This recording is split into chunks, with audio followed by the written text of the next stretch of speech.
दोस्तों जरा सोचिए, अगर आप खुले समंदर में हो, चारों तरफ बस पानी ही पानी हो, ना कोई किनारा, ना कोई जहाज, ना कोई उम्मीद, और ये हालात एक दो दिन नहीं बल्कि महीनों और साल से भी ज्यादा समय तक चले, क्या आप जिंदा रह पाएंगे? शायद नहीं। लेकिन एक शख्स था जिसने नामुमकिन को मुमकिन कर दिखाया।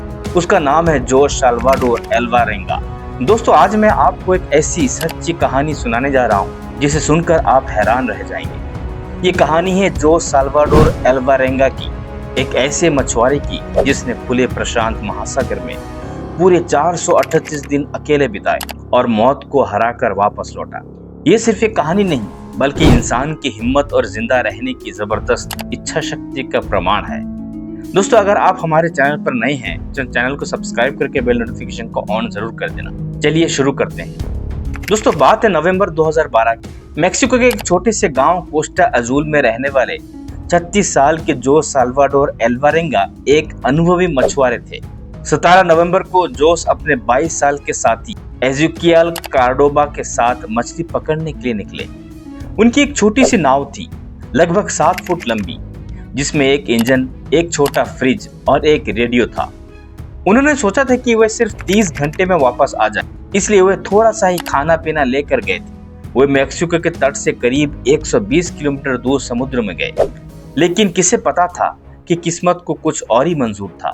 जब वो मछली पकड़ रहे थे, अचानक एक भयानक समुद्री तूफान आ गया। जान बचाने के लिए उन्होंने अपना जाल वहीं छोड़ दिया और तेजी से किनारे की ओर नाव चलाने लगे। 6 घंटे तक वे नाव चलाते रहे, लेकिन तभी उनकी नाव का इंजन खराब हो गया। उनके पास जो रेडियो था उससे उन्होंने अपने मालिक को अपनी जगह बताई, लेकिन बदकिस्मती से रेडियो की बैटरी भी खत्म हो गई। तूफान की तेज हवाएं और लहरें उनकी नाव को किनारे से दूर खुले समुद्र की ओर धकेलने लगी। उनके मालिक ने उन्हें खोजने के लिए लोगों को भेजा, लेकिन छोटी सी नाव और लगातार दूर होते जाने के कारण उन्हें ढूंढना नामुमकिन हो गया। सिर्फ 5 दिनों में उनकी नाव किनारे से सैकड़ों किलोमीटर दूर पहुंच चुकी थी। 2 दिन में उनका सारा खाना खत्म हो गया। अब उनके सामने सबसे बड़ी चुनौती थी जिंदा रहना। भूख मिटाने के लिए उन्होंने नाव पर आने वाले पंछियों को पकड़ना शुरू किया। मछलियों और कछुओं को पकड़कर उन्हें कच्चा खाना पड़ा। पीने के लिए उनके पास कुछ नहीं था। खारा समुद्री पानी पीना जानलेवा होता है, इसलिए जब बारिश होती तो वे पानी को प्लास्टिक की बोतलों में इकट्ठा करते। जब बारिश नहीं होती तो अपनी प्यास बुझाने के लिए उन्हें मछलियों और कछुओं का खून तक पीना पड़ता था। सोचिए कैसी हालत रही होगी उनकी। दिन और महीने बीतते गए। उस छोटी सी नाव पर खुले समुद्र में दोनों जिस दर्द और अकेलेपन से गुजर रहे थे, उसकी कल्पना करना भी मुश्किल है। 4 महीने बाद एजुकिल कार्डोबा इस मुश्किल को सह नहीं पाए। उन्होंने खाना पीना छोड़ दिया और आखिरकार उनकी मौत हो गई। जोस को भारी मन से अपने साथी के शरीर को समुद्र में छोड़ना पड़ा। अब उस नाव पर बिल्कुल अकेले थे। चारों तरफ सिर्फ नीला पानी ही पानी। दोस्तों मेक्सिको के तट से बिछड़ने के 6 महीने से ज्यादा हो चुके थे। एक दिन दूर समुद्र में जोस को एक कार्गो शिप दिखाई दी। पिछले इतने महीनों में यह पहली बार था जब उन्होंने कोई और इंसान देखा था। उनमें एक उम्मीद जगी। उन्होंने हाथ हिलाया, चिल्लाए, अपनी कमीज लहराई, लेकिन बदकिस्मती से वह शिप इतनी दूर थी कि उन्हें दिख नहीं पाई। देखते ही देखते वह शिप उनकी नजरों से ओझल हो गई और उनकी बची हुई उम्मीद भी टूट गई। दोस्तों 11 महीने के बाद जोश अपनी छोटी सी नाव पर हजारों किलोमीटर का सफर तय कर चुके थे। उनके कपड़े फट चुके थे और सूरज से बचने के लिए बस एक अंडरवेयर बचा था। उनका चेहरा पहचानना भी मुश्किल था।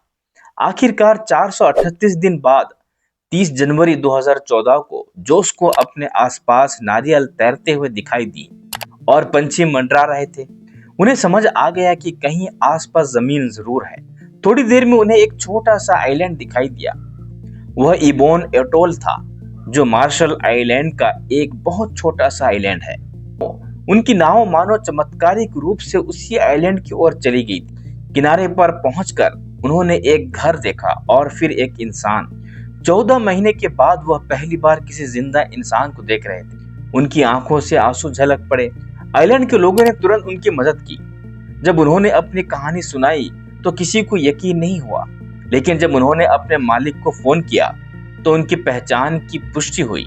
कुछ कानूनी प्रक्रियाओं के बाद उन्हें वापस मेक्सिको भेज दिया गया। दुख की बात तो यह थी कि उनके साथी के परिवार ने उन पर शक किया, लेकिन बाद में उन्हें बरी कर दिया गया। जोश ने अपनी अविश्वसनीय कहानी को 438 डेज नाम की एक किताब में लिखा। अनजाने में ही जोश ने एक ऐसा विश्व रिकॉर्ड बना दिया जिसे कोई तोड़ना नहीं चाहेगा। दोस्तों, जोश की यह कहानी सिर्फ समुद्र में जिंदा रहने की कहानी नहीं है, ये कहानी है उम्मीद, हिम्मत और जिंदगी की जंग। सोचिए, अगर वो हार मान लेते, अगर उन्होंने आत्महत्या कर ली होती, अगर उन्होंने जीने की कोशिश ना की होती, तो आज उनकी कहानी हमें प्रेरित ना कर पाती। जिंदगी में कितनी भी मुश्किल क्यों ना आए, कभी हार मत मानिए।